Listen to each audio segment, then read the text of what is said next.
Is it really so, or does it only seem that way?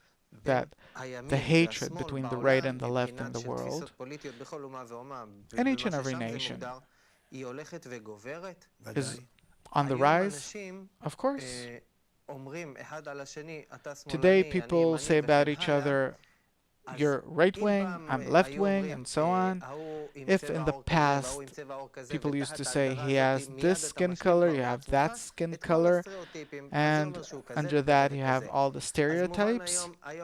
So today, if you say that someone's a radical Muslim, then it's clear what that is. Now, there's a new definition. He is radical right, which means that he's like this and like that. He's radical left, which means that he's like this and like that. And the hostility is growing, meaning your opinion immediately ascribes you to a certain thing that I really hate. In short, I think that you're inferior, if this is what you think. And I hate you so much that, where is it all headed? Is it the evolution of our racism? The evolution of racism on the human level, not on the animate level, like it was because of the color of your skin. And therefore it's a completely different kind of racism, and it's propelling us where? Towards the recognition of evil. Meaning, for us to understand that if we keep hating each other this way, then we'll reach a state where we will simply erase each other. We see this already today, that if you belong to the right and I belong to the left, what happens? You don't even care about the well-being of the nation or the country, but in order to erase me, wipe me off the map, you're going to our worst enemies to connect with them and bring them for them to erase me. Truly so. We also see it in Israel, and we see it all over the world. Meaning, this hatred, the resistance, it's above any rational calculation.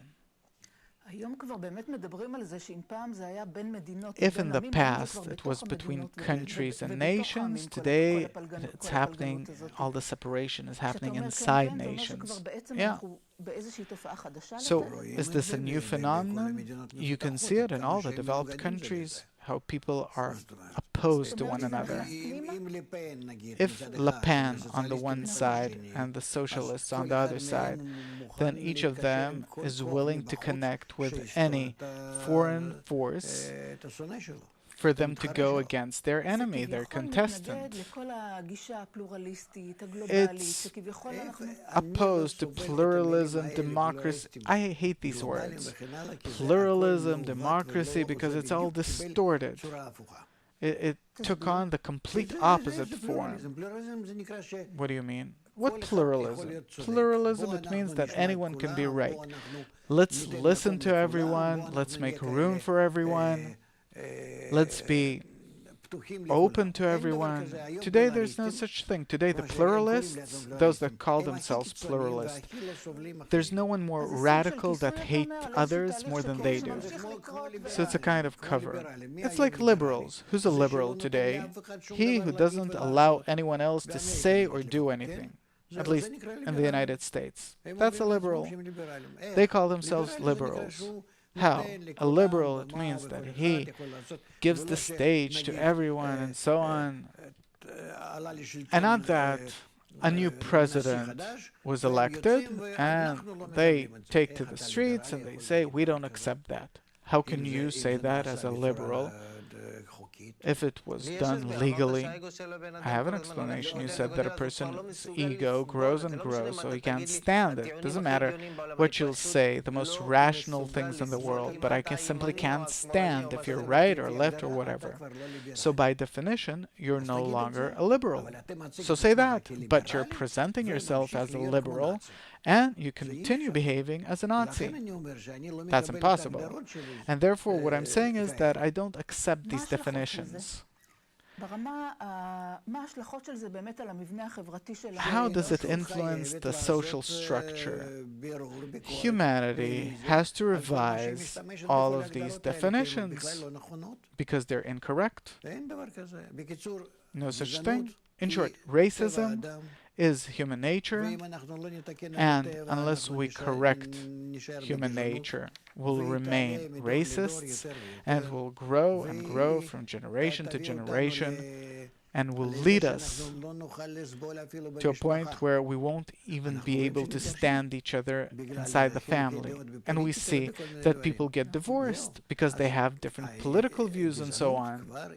So racism is already inside the family, between parents and children, between the parents. In short, our egos growing from generation to generation, and we see how in the past few generations we've reached a state where we have to make a revolution inside the family, not inside the country. Is there such a thing as spiritual racism? What do you mean? Is there such a thing? Are there different spiritual races? What do you mean inside spirituality? According to your perception as a spiritual person, first of all, you have to define what my perception is. According to my perception, of course, there is racism. It's the racism between the forces of reception and the forces of bestowal, the forces of purity and the forces of impurity that are struggling with each other, and each thinks that it's right. This is where all the racism in our world comes from spirituality, from the struggle between the good and bad forces, as if good and bad. These are two counter forces, and as a result, our world is divided into two. Last question.